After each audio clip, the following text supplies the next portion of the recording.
It's lunchtime. A McDonald's restaurant is packed. Burgers are hitting the grill, fries are dropping into hot oil, cars are wrapping around the drive-thru. Hundreds of transactions are happening. But here's the strange part, the company behind those golden arches may be making money from something the customers never ordered. Not the burger, not the fries, not even the Coke.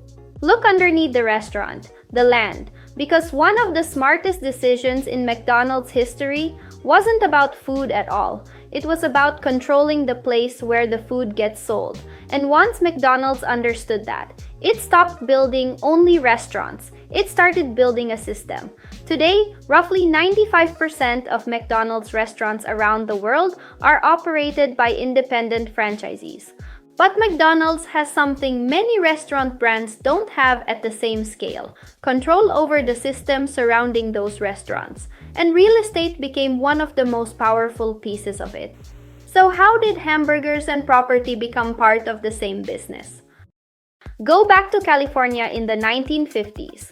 Richard and Maurice McDonald had built an unusually efficient restaurant. A limited menu, fast service, cheap hamburgers, no complicated dining experience. Ray Kroc saw the operation in 1954 and immediately recognized something bigger. He didn't just see a successful restaurant, he saw something that could be repeated. The idea was simple: take the McDonald's system, give independent operators the right to use it, and put McDonald's restaurants everywhere. Kroc became the brothers' franchise agent and in 1955 opened his first McDonald's in Des Plaines, Illinois. But expanding through franchisees created a problem. McDonald's needed those operators to follow the system. Same standards, same experience, same brand. And the company needed a business model that could support expansion without having to operate every restaurant itself. The answer would eventually involve something far more permanent than hamburgers: real estate. Here's where the McDonald's model becomes fascinating. In conventional franchise arrangements, McDonald's can own the property or secure a long-term lease for the restaurant location. The franchisee operates the restaurant. They hire employees, serve customers, manage day-to-day operations. But payments back to McDonald's can include both royalties and rent. Think about what that does.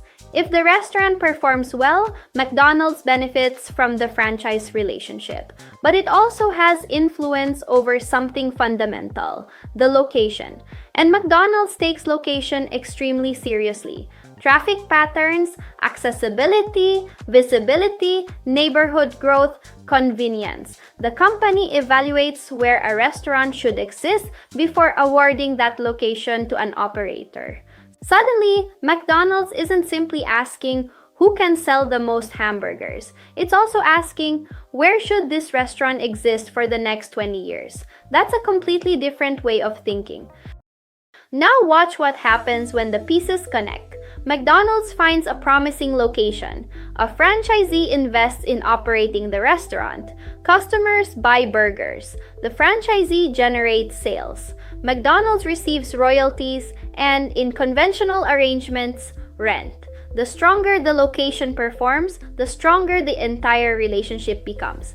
And because franchisees provide much of the capital and day-to-day management, McDonald's can expand without directly operating every restaurant. That's why the statistic matters. Around 95% of McDonald's restaurants globally are run by franchisees. McDonald's built enormous scale by combining local entrepreneurs with a globally controlled system.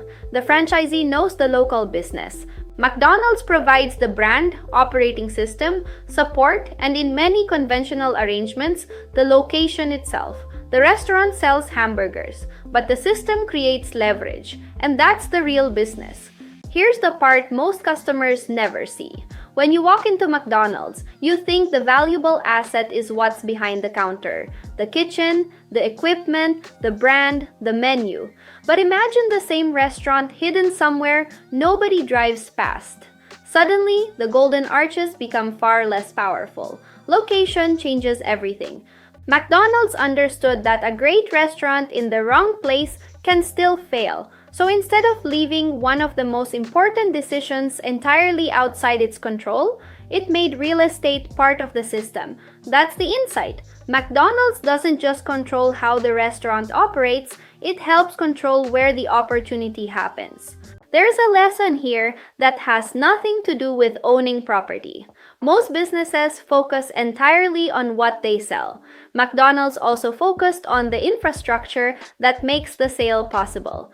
Ask yourself, what sits underneath your business? Maybe it's your distribution, your customer list, your technology, your location, your community, your intellectual property, or your process. The product creates revenue, but sometimes the system underneath the product creates the real advantage. Tomorrow, millions of people will walk into McDonald's. They'll order Big Macs, French fries, Happy Meals, coffee, they'll eat and leave. Most will never think about the piece of land beneath their feet, but McDonald's does, because hamburgers disappear in minutes. A great location can create value for decades. And maybe that's the secret hiding underneath the golden arches.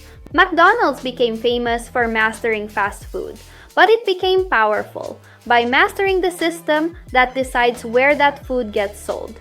If you enjoy discovering the hidden decisions behind the world's biggest companies, subscribe to Brand Locally. Every episode, we uncover another business mystery hiding in plain sight.